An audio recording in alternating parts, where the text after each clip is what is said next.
Bonjour à tous et bienvenue sur la chaîne La Santé Simplement. Aujourd'hui, je vous parle des troubles du sommeil, principalement de l'insomnie, et je vous parle des pensées. En fait, les deux sont liés. Généralement, lorsque vous avez du mal à vous endormir, vous réfléchissez trop, vous pensez trop. Et vous savez, je dis souvent, le sommeil, il faut être au calme, il faut réussir finalement à être en paix intérieure avant de pouvoir s'endormir.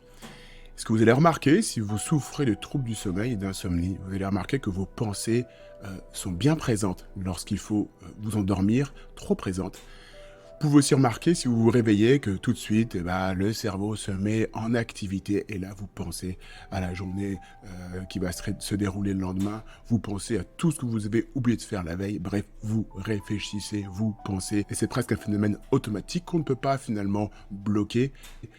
Et ça, je pense que si vous avez des troubles du sommeil et si vous avez du mal à vous endormir, vous savez de quoi je parle.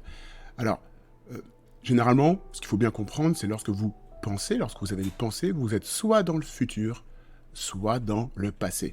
Le futur, je pense à ma journée du lendemain, je pense à ce que je dois faire dans 10 jours, je pense à des activités professionnelles et je dois répondre à telle ou telle demande dans un temps imparti et ça me stresse et là je réfléchis comment faire.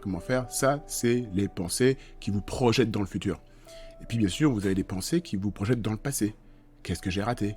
Qu'est-ce que j'ai pas pu faire? Pourquoi j'ai oublié de faire ça?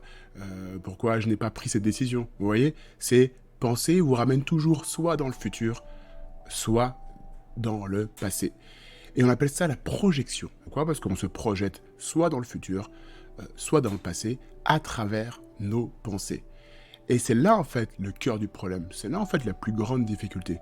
Comment éviter cette projection? Cette projection dans le futur ou cette projection dans le passé. On parle de projection de l'esprit, peu importe, c'est une projection, je pense que ça vous parle, le fait justement d'aller dans le futur à travers vos pensées pour essayer de résoudre une problématique ou au contraire d'aller dans le passé et de ruminer sur ce que vous auriez pu faire. Bref, projection de l'esprit. Alors comment résoudre ça? Généralement, vous connaissez ce terme instant présent. Vous savez, généralement et intuitivement, on sait, ah bah tiens, sois dans l'instant présent. Essaye de rester dans l'instant présent. Mais comment fait-on pour être dans l'instant présent? On sait que c'est nécessaire, on sait que ça va nous faire du bien. Comment fait-on pour y être ou y rester alors que les pensées surgissent et qu'on ne peut pas les contrôler? À cette question-là, il faut que je vous parle de sensibilité. Comment fait-on pour rester dans l'instant présent? La réponse est plutôt simple. Il n'y en a qu'une seule, c'est être dans les sens. C'est-à-dire que vous avez 5 sens et ces sens vous retranscrivent des informations en temps réel. Pour être dans l'instant présent, il faut que votre esprit, il faut que votre attention soit dans la sensibilité du corps. Ce qui veut dire que le soir, quand vous avez du mal à dormir, il faut que vous quittiez justement la sphère du mental, là où se trouvent vos pensées, parce que généralement vous prenez conscience, il y a bien votre esprit, votre attention qui prend conscience de cette sphère mentale, il faut que vous réussissiez justement à prendre conscience de l'instant présent à travers vos sens.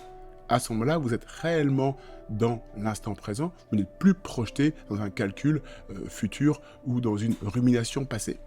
Donc être dans l'instant présent, c'est justement essayer d'ouvrir sa sensibilité, essayer d'ouvrir son regard intérieur, si je peux parler en ces termes, d'ouvrir son regard intérieur sur la sensibilité du corps. Et généralement, ce qui est conseillé de faire, c'est de ressentir sa respiration. Vous avez sûrement déjà entendu ce conseil-là. Je ressens de l'intérieur ma respiration. Effectivement, à ce moment-là, je suis dans l'instant présent. Parce que je renouvelle mon attention sur un ressenti corporel. Donc c'est ça, être dans l'instant présent. Et c'est ça qui permet de quitter la sphère du mental. Et quitter la sphère des ruminations et des pensées répétitives.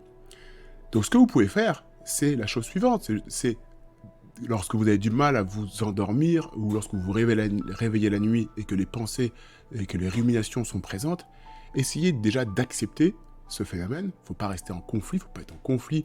On sait que si vous êtes en conflit, vous allez aggraver les choses. Donc, soyez dans la bienveillance envers vous-même.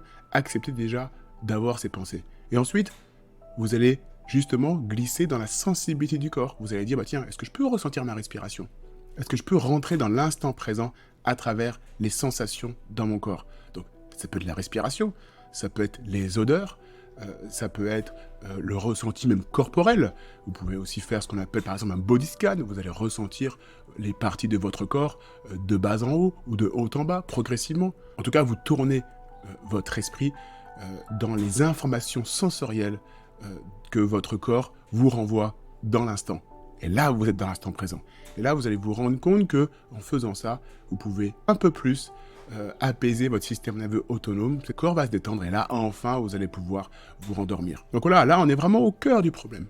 Au cœur du problème qui est lutter contre la projection de l'esprit. Donc vous l'aurez compris, être dans l'instant présent à travers les informations sensorielles de votre corps. Je vous souhaite une belle continuation. Si vous avez envie de soutenir mon travail, vous pouvez vous procurer mon dernier livre qui parle de probiotiques.